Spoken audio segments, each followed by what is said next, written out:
quarter, Lakers up 14-8. LeBron James backing in. Okay, you're not going to stop him when he's doing that. LeBron, post again. Eric Bledsoe going to help. That means Dennis Schroeder just standing out there all alone. Give me the ball. 10 points in the first half for Schroeder. All right, Lakers up by 10. Alex Caruso going to get the board. Anthony Davis. That's too easy. Lakers up 8 after 1. Second quarter, Lakers up 52-48. James doing everything. Little D pokes it out. It's like Gary Payton out there. What's going on? LeBron James doing it on both ends. 2 minutes to go in the half. James, another defensive play. And then Davis. Yeah, I'll just finish that. You do the dirty work. No look on the pass. James, good at basketball. Lakers up 63-59 at the break. Third quarter, 5-point game. Now Davis, use a little screen, coming to the rack, throw it down. Lakers up 7 here late in the quarter. Kyle Kuzma. Oh, fun. Not like Brooklyn fun, but fun. Lakers up 9. You'll see Brooklyn later. Fourth quarter, Lakers up 11. Caruso to James. And it's just recreational. James, although stays down, so less recreational. On the way down, he landed on the foot of Nickeil Alexander-Walker, would eventually get up, go to the bench. He's okay. James goes for 25. Lakers win by 110-98. So it's Lakers-Warriors, just as Dr. Naismith ordained. LeBron, what do you feel about this? Let's hear. You cannot replicate a Game 7, especially, with the first game. And I've always treated Game 1s like a fill-out game, but obviously you don't have that. You don't have that luxury in a play-in game. So, we just got to play to the best of our ability. We got to play Lakers basketball. We got to defend at a high rate. We're playing versus, in my opinion, the MVP of our league this year, and Steph. So, we got to be, prepared for everything that they have. They got championship DNA as well, and they've been there. They know what they know what it takes and what it feels like to be in pressure games. So, we got to be ready for that opportunity and for that pressure. Okay, look at this graphic we put together. Back in January, the Lakers had a really tall blue bar. And then if you look to the right, now they have a very small blue bar. That's bad for the Lakers, but blue bars. All right, so let's take a look at the Western Conference play-in tournament, which starts Wednesday on ESPN. The winner of the Lakers-Warriors will be the 7th seed in the playoffs and take on the Suns in the first round. The loser of that game will get one more shot. They'll take on the Grizzlies and Spurs, the winner of that contest. Steph Curry needed very little to get past Bradley Beal for the regular season scoring title. Here he is, Grizzlies, Warriors. Playoff implications implied as well. Winner gets the 8th seed in the West. All right, Curry on the floor, little Harlem Globetrotter thing going on. Lost it again, gets it again. He'll probably shoot. Yep, eventually he will do something like that. With the basket, he clinches his 2nd scoring title. Joining Michael Jordan is the only player 33 or older to do so. Steph Curry, your scoring leader. Dylan Brooks had a hold on Curry in the first half, limited him just 2 points on 1 of 7 from the floor. But Curry would figure him out. Curry, with that vision, the arrows, and the telestration, is going to beat him up like that. Warriors bench into it, 3-ball good. Now Warriors up 13. Curry down deep. He ain't done. Just over 2 minutes later, Curry put one in the air, catch and release. 17 points in the third. That's the 17th time he scored 15 or more points in the third quarter this season. Off memory. After being down by as many as 17, Brooks would bring the Grizzlies back. He's come to the rack here. And one. Brooks into it, excited, but short-lived. He would foul out the next possession. Goes for 13 of his 18 in the fourth quarter. And then Curry's doing math. Wants it out there. Likes every spot on the court. They extend the lead. Minute later, same score. Whatever that was, Curry going to PayPal Draymond Green. Right back. Fire away. Yeah, Curry doing things. Next possession. Got people all up his life. Fire away for 3 more. Steph Curry.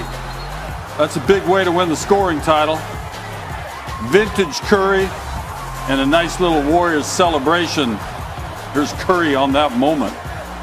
At home in San Francisco in a win.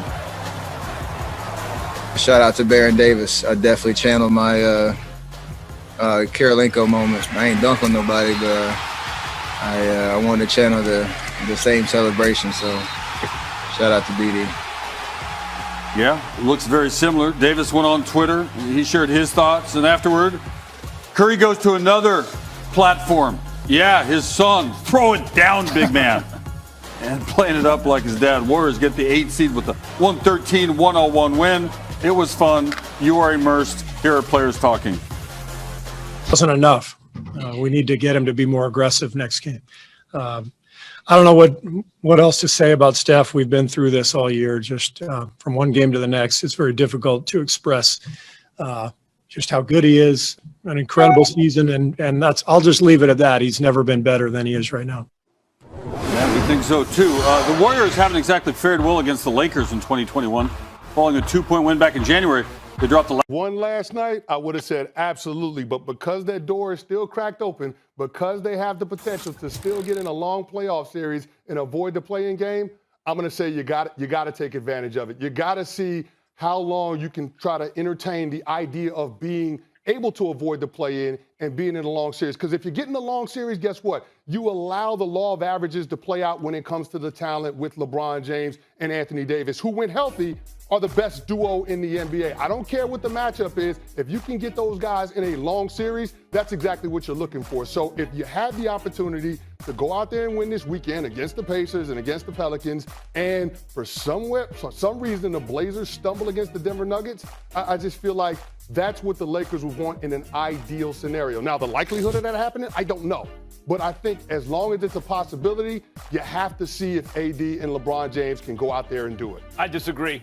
I think, I don't care, as a Lakers fan, I don't care if they lose in the first round or in the conference finals. If they lose, and you talk to any of the Laker greats, front office types, coach types, players, go from Pat Riley to Kobe Bryant, and, having asked them in the past, right? What does that mean? That's a failure of a season. If you don't win the championship, it's a failure of a season. Kobe would say it all the time. Talk to Pat Riley. What does it mean how the season turned out if you didn't win the championship, right? Especially for the Lakers. You know why Lakers fans want the team to win a championship? Because you can't repeat until you win the first one. Because you can't three-peat until you win two. Lakers fans don't care about a championship. Lakers want to dominate every year, and they consider any season they don't win the whole thing a failure. So I don't care. I'm not trying to preserve, maybe they can last an extra round in the playoffs. As a Lakers fan, you want to win the whole thing. And let me tell you something. You will not win the whole thing with a compromised LeBron or AD. You want them as healthy as possible heading into these playoffs, especially with something like a groin, a hamstring. If it's still tweaked a little bit, you didn't give it quite enough rest, it's just going to get worse and worse and worse through the playoffs. And it'll be a diminished AD I'm thinking about in particular right now. Get these dudes healthy. It does not matter about the play-in game, a one-off. It won't be one anyway. It'll be 2 games. Get LeBron and AD healthy at all costs. That's your only shot. Max, I disagree with you seriously. I'm with Candy on this one. They have to play. They have to play. LeBron James especially, he haven't played any games. He has to get that repetition under his belt, Max, for his workload on his legs, right? You can't ask LeBron James. I don't care, if he is Superman, a guy that invests $2 million on his body and a physical specimen. You cannot ask him to have been sitting out over the last week and a half and come back and play at the NBA highest level, which is now going to start in the play-in tournament, and think he's going to perform well. That's not how it works. If I'm the Lakers, I use these 2 games. I'm not worried about the win or loss column. I'm worried about these guys getting their rhythm, getting their repetition. Just like I told y'all last game when they played the Rockets, it was a brilliant move to sit both of them out. That way the role players could find themselves and get their rhythm down. Now it's time for LeBron James especially to use these 2 games just to get his rhythm. I don't even care if they win or lose. It's just about getting his rhythm, getting adjusted to that speed again, testing his ankle out, making sure he's okay. Because guess what could happen? And we've seen this throughout this season. When guys come back off an injury and they start to ramp it up and play at the highest level, sometimes they may favor the ankle or favor whatever part of the body that they hurt, and then they hurt something else. So you can't ask LeBron, who's been sitting out, to continue to sit out the last two regular season games and think it's not important. It is important for him to get his It's not important, Perk. It's not that it's not important. A dilemma, as I say on this show from time to time, people misunderstand. They think it's like a tough choice. A dilemma is a choice between two bad options. Both options are bad, right? That's why it's a dilemma. This is a dilemma for the Lakers. I'm not denying what you're saying is true. But the worst option is having a compromised AD for the next 2 months. That's how long the postseason is in the NBA. You want 2 months to ride with an AD who's just going to be more and more diminished? You're right, of course. You want to play him. But right now, actually, where I think you're going to get your legs back a little bit, the sea legs at least, heading into the first round, is in that playing game or games.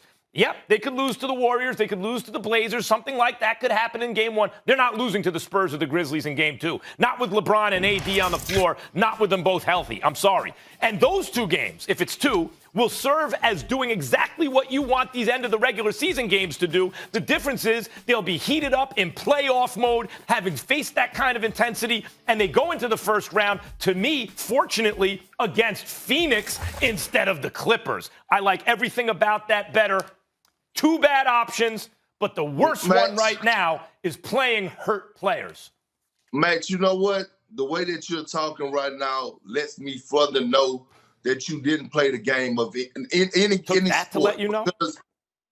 Because just saying something crazy like that, man, like anybody that played any type of sport in the world, Chris, you could contest to this, that, man, look, when you're hurt, the only way you get back in rhythm is by getting out there. And Max, what I'm telling you is, I'm not saying Anthony Davis has been out there. LeBron James hasn't. LeBron needs these 2 games to get his rhythm. Make sure he's getting see where his speed is, his athleticism, getting the flow of things. Because Max, if you come back and you haven't played a game, guess what? Your timing could be off. Your passes might not be as sharp. You might not be able to play the role like you want to. All those things come into the play. When you're talking about sitting out, Max, that's what I'm trying to tell you. It's not about the wins and losses. It's not about the play-ins. It's about these guys, especially LeBron James, getting the proper reps. You saying that lets me know that you have a hearing problem. It's a 42 seconds, I believe, last night. He ended up sitting out the rest of the game in their loss to the Toronto Raptors because of right ankle soreness. It's the same ankle that he hurt against Atlanta over 40 days ago, which caused them to miss 20 games. And when you look at the Los Angeles Lakers right now, they're out of sync. And when you got to take into account Frank Vogel, Max, the defense is ranked number 2 in the NBA. Frank Vogel is known as an elite defensive coach. That's what he is. Mm-hmm. He's never been accused of that offensively. Mm-hmm. So that means that the offense, which is ranked 23 at this particular moment in time, it's really in the hands of LeBron James. He's your point forward. Now, Dennis Schroeder was out last night, the COVID protocols and all of this other stuff, which obviously frustrates a lot of players because too many players this year have gone through that. But I don't think he makes that much of a difference if LeBron James is not healthy. LeBron James is not healthy. He looks like a shell of himself. And without him, the offense ain't just what it used to be. Anthony Davis is averaging 21 and 8 this season, 50% shooting from the field, but only 26% shooting from three-point range. If you look at the way teams are playing in the National Basketball Association, particularly in the Western Conference, they're going to get a little bit physical with you. He's got to be able to make his perimeter shots in order to be the Anthony Davis we know and love, because without that, it's going to be just too tough with Phoenix, with Utah. Even though the Clippers have lost 3 straight, we can't eliminate them. The Denver Nuggets have won 5 straight. This is why Jokic is the MVP right now, the leading candidate for the MVP. There's just too much formidable opposition in the Western Conference for LeBron to be less than 100%. Both him and AD are less than 100%. And as far as I'm concerned, if the players were to begin right now, I wouldn't pick the Los Angeles Lakers to even make the conference finals. Neither would I if the playoffs start right now, but they don't. I'm staying with the Lakers. Am I nervous? Yeah. Okay. And you know I'm a Lakers fan. But yeah, you're a trader. Go ahead. That's right. You're a trader. That's right. That's right. Sold the Knicks out. When Dolan sells the team, we can talk. Okay. The point is, The Lakers still have LeBron and AD. And the real alarming thing that LeBron said, though he said something like this in the past, is he doesn't know if he'll ever be 100% again. He doesn't think he'll ever be 100% again. Whoa, LeBron, what are you saying? I'm going to take that as a dude who's really frustrated right now, who sat out all that time to make sure it was okay, came back and like, wait, did I hurt myself again? What, is this just pain or is this an injury I'm dealing with? But guys, when they are healthy, if they can get healthy, they're still the best team in the West. This is the defending champs who, gentlemen, swept the Western Conference last year. No one took them to a Game 6 in the West. And they got better, at least on paper, not only in the offseason, but after the trade deadline. You talk about, can Anthony Davis's body hold up to the rigors of the playoffs? They have Andre Drummond. Like, they have guys. The problem used to be they don't have enough starters, really. They have two superstars, maybe one other starter in Schroeder, and everyone else is a rotation guy. Andre Drummond is better than just a starter. No, they got guys now. The whole issue is the health. And Stephen A., this whole string of games they're playing, I know. They lost to a team playing the second of back-to-back, right? The Raptors, who are not going to make the playoffs probably, go on a West Coast swing, lose to Denver, lose to the Jazz, and then beat the Lakers playing their third game in 4 nights. As a Lakers fan, oh, my God.